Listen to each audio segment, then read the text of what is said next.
मानवाधिकार है क्या और ये विचार आया कहाँ से?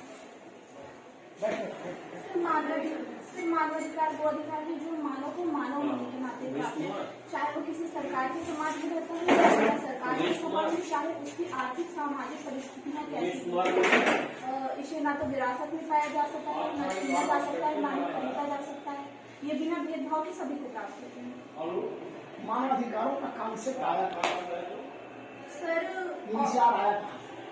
सर वैसे 1789 में फ्रांस की क्रांति हुई थी तो उसमें मानवाधिकारों की घोषणा हुई है।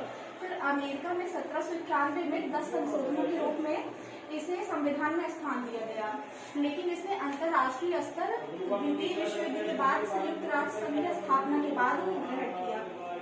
उसमें जो मतलब संयुक्त राष्ट्र संघ का अंग है सामाजिक एवं आर्थिक परिषद, उसको सहायता देने के लिए मानवाधिकार आयोग की स्थापना की गई है। अच्छा, जैसे आप मानवाधिकार की बात आप करती हैं तो भारतीय परंपरा में भी मानवाधिकारों का कुछ उल्लेख रहा है? मानवाधिकारों का भारतीय परंपरा में, भारतीय ज्ञान परंपरा जो है इंडियन नॉलेज सिस्टम, इसकी आजकल बहुत बातें हो रही हैं। हालांकि धर्म में हमेशा ही दूसरों की भलाई को जैसे प्रमोट किया गया है, उनके लिए मतलब अच्छा कर्म करने की बात बताई गई है, दूसरों को नुकसान न करने की बात बताई गई है। यह सबसे बड़ा मानवाधिकार तो यही परहेज सरिस धर्म नहीं भाई। और एक ये भी बात आप मानवाधिकारों से कनेक्ट कर सकती हैं, वसुधैव कुटुंबकम। जी बिल्कुल। और हमारे यहाँ हर चीज को देवी देवताओं से जोड़ा गया।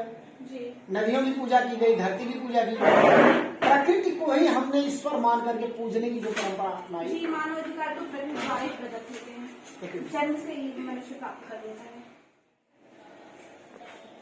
सर 1949 में जो जिनेवा संधि हुई थी उसमें अंतर्राष्ट्रीय मानवता कानून पर जो मतलब विचार किए गए थे, उसमें जो युद्ध के दौरान सैनिक पुरुष बंदी बनाए जाते थे उन्हें मतलब मानसिक यातना न देना, शारीरिक कष्ट न देना, उत्पीड़न न देना, इसे अपराध का दर्जा दिया गया। जी जी।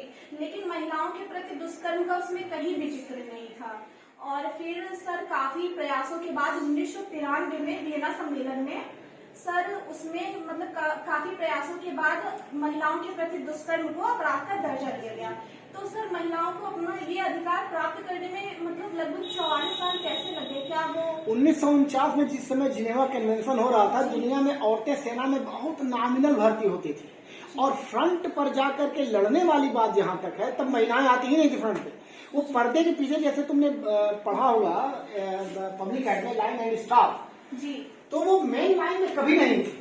वो सपोर्टिव बॉडी में 1949 के पहले भले रही हो, लेकिन फ्रंट पर जाकर के वार में पार्टिसिपेट करना तब महिलाएं नहीं थी, तब उसमें शामिल नहीं किया गया।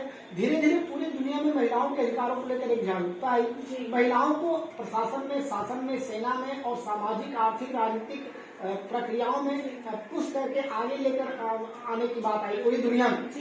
और फिर आगे चलकर जब महिलाएं आई तब महिलाओं के विरुद्ध दुष्कर्म हुआ। अच्छा, कुछ ऐसे इंसिडेंट भी घट आए दुनिया में कि जहाँ एक देश की सेना दूसरे देश की में इंटर कर गई और वहां महिलाओं को उसने टारगेट किया। तब ये बात उभर कर सामने आई कि महिलाओं के विरुद्ध यदि कोई सैनिक दुष्कर्म करता है तो उस पर उस देश के कानूनों के अनुसार भी मुकदमा चलाया जाए। तब जाकर आगे चलकर जब वियना कन्वेंशन हुआ तो इस बात को उसमें शामिल किया गया। और तुम्हें मैं एक आश्चर्य की बात बता दूं, पूरी दुनिया में आप ये मानते हो ना कि स्त्री पुरुष समान है, लेकिन